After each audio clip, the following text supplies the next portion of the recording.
दुनिया में ना आपको दो तरह के लोग मिलेंगे, सोसाइटी अपनी में दो तरह के लोग मिलेंगे। एक वो जो टांग खींचते हैं, जिन्हें टांग खींचने में मज़ा आता है, और एक वो जो भरोसा दिलाते हैं, हेल्प करते हैं without any reason, without any profit, without any logic. वो आपकी हेल्प करते हैं, जिन्हें कोई मतलब नहीं, जिन्हें आपसे कोई लेना देना नहीं, लेकिन आपकी हेल्प करते हैं। मास्टर कहता हूँ मैं ऐसे लोगों को कि ये लोग मास्टर पीक पे हैं, जिन्हें बगैर कोई लॉजिक के, बगैर किसी मतलब के, आपसे कोई कंसर्न नहीं है, बट उन्हें आपकी हेल्प करनी है। मतलब उन्हें ये देखना है कि मेरी स्ट्रीट के अंदर या मेरे इलाके के अंदर कोई ऐसा पर्सन तो नहीं जिसे मेरी ज़रूरत है, कोई ऐसा जानवर तो नहीं जिसे मेरी ज़रूरत है, कोई ऐसा पौधा या दरख्त तो नहीं जिसे मेरी ज़रूरत है। हैं ऐसे लोग, बहुत सारे लोग हैं। और वो भी बहुत सारे लोग हैं जिन्हें ताका झाकी करनी है, जिसे लोगों की ज़िंदगियों में इंटरेस्ट लेना है, जिन्हें बगैर वजह के लोगों की ज़िंदगियों को बर्बाद करने में मज़ा आता है। ऐसे लोगों के लिए क्या करना चाहिए, क्या समझना चाहिए ऐसे लोगों के लिए? ये जो तलखी लहजे में अक्सर हमारे पैदा हो जाती है, मेरे भी हो जाती है, वो क्यों होती है? कुछ इंसिडेंट्स, कुछ हालात ऐसे दिखने को, सोचने को मिलते हैं जो नज़र से गुजरते हैं तो तकलीफ़ दे जाते हैं, परेशान करके गुजर जाते हैं। रिसेंटली एक इंसिडेंट हुआ जिसकी वजह से मैं आपसे ये आज बात कर पा रहा हूँ, ये शेयर कर पा रहा हूँ। मेरे एक फ्रेंड हैं, उनके एक चाचू हैं, अंकल हैं, तो मेरे लिए भी वो एक अंकल की तरह ही हैं, चाचू की तरह ही हैं। और एक दफ़ा ब्लड डोनेट करने हम गए थे, तो इसलिए कुछ ज़्यादा बाउंडिंग हो गई उनसे। मुझे कुछ दिन पहले, एक दो दिन पहले सुनने को मिला कि उनकी तबीयत ख़राब है लास्ट वीक, तो टाइम नहीं मिल रहा था, तो कल परसों हम गए मिलने उनसे। एंड आई वॉज शॉक्ड कि उनको क्या हुआ है। उनको हार्ट अटैक हुआ, या उनका जो ब्रेन है इतना डिप्रेस हो गया कि उनके हार्ट पे अटैक हो गया। डॉक्टर ने ये बताया, पूछा कि क्यों हुआ, रीज़न, जब लॉजिक में डेप्थ में गए तो बताने को, जो सुनने को चीज़ मिली ना यार, वो शॉकिंग थी। वो रियली, मतलब मैं कहूँगा बियरेबल नहीं है, टॉलरेटेबल नहीं है ये बात। क्या कि उस पर्सन को, जिसकी एज अराउंड 50 के अराउंड है और उसकी बेटियां भी जवान हो रही हैं, बेटे अभी थोड़े बड़े नहीं हुए, औलाद अभी छोटी है, तो वो इतना डिप्रेस है, इतना परेशान है चीज़ों को लेकर, इतना डिस्टर्ब है कि वो सोच सोच के उन चीज़ों को खुद पे हावी कर बैठा और अपनी तबीयत ख़राब कर बैठा। क्योंकि काफ़ी टाइम से जॉबलेस है, उसकी तबीयत भी नहीं ठीक रह रही आजकल, और पैसा घर में नहीं है। नोटिसेबल बात ये नहीं है जो मैं करने वाला हूँ, नोटिसेबल बात ये है जो मैं अब बताऊँगा। नोटिसेबल बात ये नहीं है जो मैंने अभी बताई, नोटिसेबल बात वो है जो मैं अब बताऊँगा। When I was entering in his house, मैंने देखा कि बाहर कुर्बानी का जानवर बांधा हुआ है, यानी कि वो कुर्बानी करने वाले हैं। वो दो भाई हैं, एक अपस्टेयर्स रहते हैं, एक डाउनस्टेयर्स रहते हैं, एक ग्राउंड फ्लोर पे, एक फर्स्ट फ्लोर पे। तो ये जिनकी तबीयत ख़राब थी ना, ये फर्स्ट फ्लोर पे रहते हैं। So we taken stairs, we go up and meet him. तो मैंने उनसे पूछा कि नीचे जो जानवर बांधा हुआ है वो फिर कुर्बानी किसने करनी है? तो उन्होंने कहा मेरे छोटे भाई ने करनी है जो नीचे रहते हैं। I was shocked. वो जो बातें मुझे उधर सुनने को मिली, समझने को मिली कि नीचे मुर्गो मुसल्लम चल रहे हैं और ऊपर सूखी दाल भी नहीं, और दे आर रियल ब्रदर्स या सेम ब्लड, ख़ानदान, वो जो ज़ात पात की बातें, जितना कुछ है वो सब इकट्ठा कर लीजिए। वो सब किधर गया? ब्लड किधर गया? कि छोटा भाई कुर्बानी कर रहा है, ही इज़ रिच ना, सिंपल सी बात है, he have guts, he has money, तो वो अपने बड़े भाई की फ़िक्र नहीं कर रहा।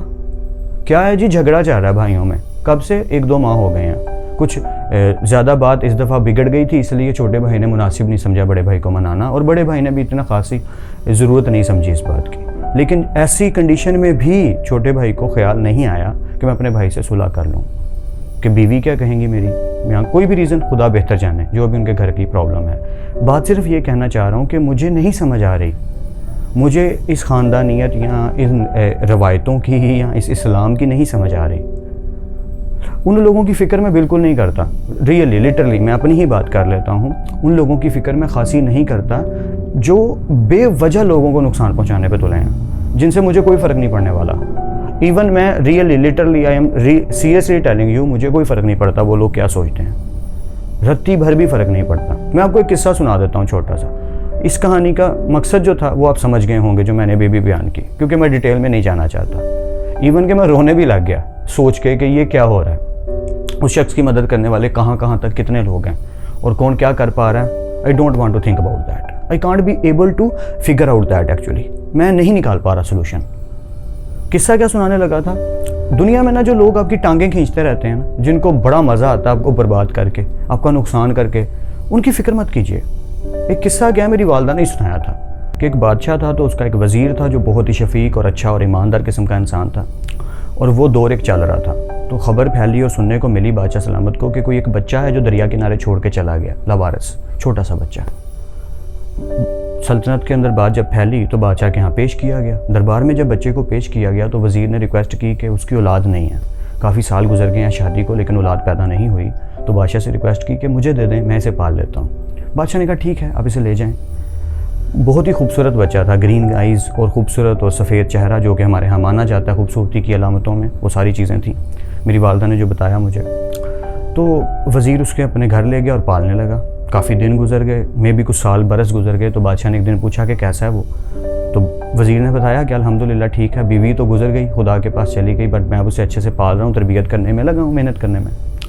बादशाह ने कहा ठीक है। कुछ और वक्त गुजर गया, वो बड़ा हो गया, नौजवान हो गया। तो वज़ीर ने आके बादशाह को बताया कि वो जवान हो गया, उसकी पढ़ाई भी कंप्लीट हो गई और मैं चाहता हूँ कि हम उसके लिए कुछ काम सोचें।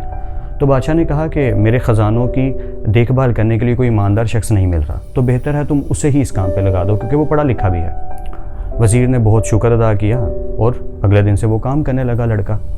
काफ़ी दिन गुजर गए, चंद माह गुजर गए। तो एक दिन बादशाह को ख्याल आया क्यों ना मैं आज दौरे पे निकलूं और अपनी सल्तनत में घूमूं, अपनी बादशाहत देखूं सारी।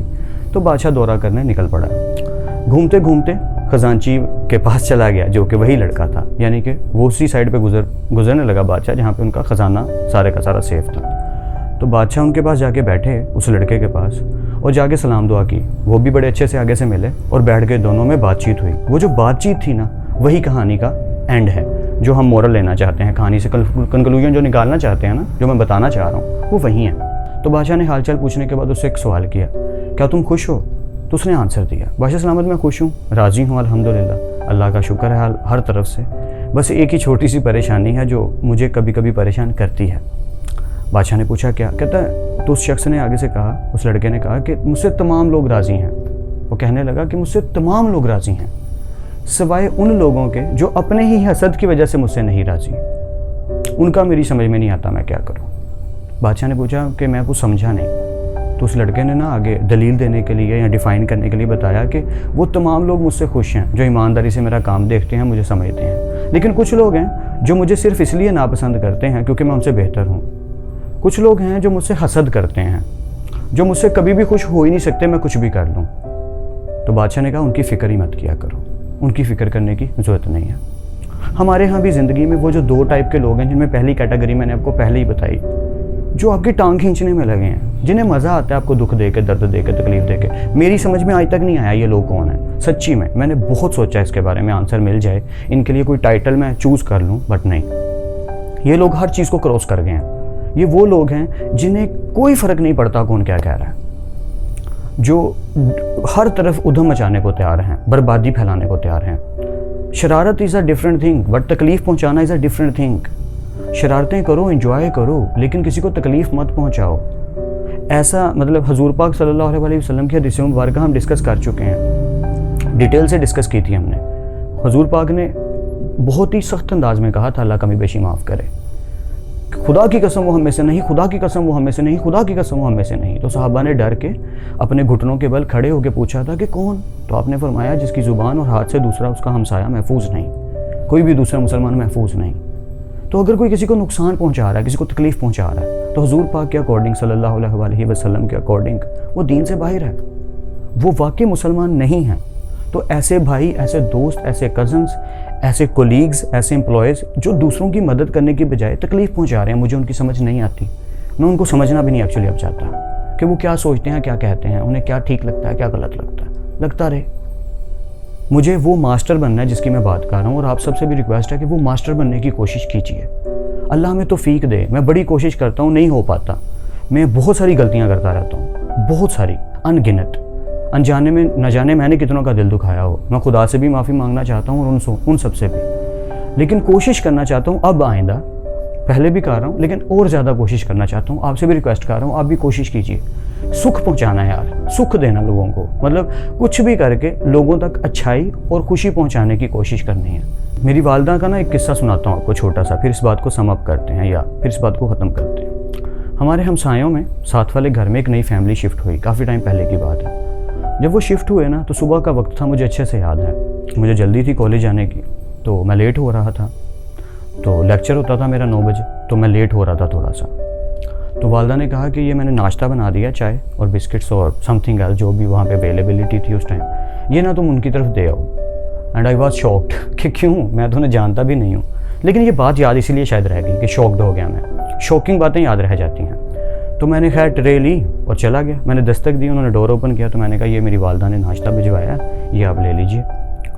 उनके जो फेस के तासुरात थे ना, जो मतलब मैंने उनकी जो फीलिंग्स देखी थी उनके चेहरे पे नमूदार होती खुशी की तरह, I can't be able to tell you, I can't be able to define that.